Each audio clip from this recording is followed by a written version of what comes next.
Okay, so paano nga ba ma-unlock ang ating GLoan sa GCash para po tayo ay makautang na? So ano nga ba ang mga dapat gawin para tumaas po ang ating G-score po? So napakabilis lang po. So, dapat po ay fully verified po ang ating account sa GCash.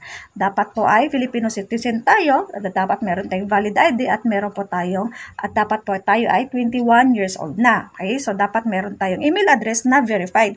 Tapos lagi po natin ginagamit yung ating GCash account. Araw-araw po nagamit natin siya. Kung meron tayong bayarin, ay mas maganda po gamitin natin ang GCash account natin para po tumaas yung ating G-score, okay? So dapat po araw-araw kung maaari active tayo, lagi tayong nagka-cash in, lagi may laman yung ating GCash account, okay? Para malaman ni GCash na active user tayo. Okay.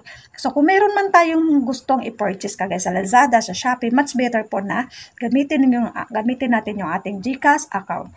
Okay, malaking tulong po 'yun para tumaas po yung ating G-score po. Then, kung meron tayong mga bayarin kagaya ng mga tubig, kuryente, mga PLDT or mga ano pa yan, cable dyan, much better po na gamitin natin yung ating GCash account para tumaas again yung ating G-score. Malaking tulong po yon para makautang po tayo. So, nga pala sa mga bago lang dyan naligaw sa channel ko, kung nagustuhan nyo lang po ang video ito, ay bigay naman, pwede mag-subscribe kayo, mag-like, or may mga tanong kayo, magtanong lang po kayo. Huwag po kayo mahiya.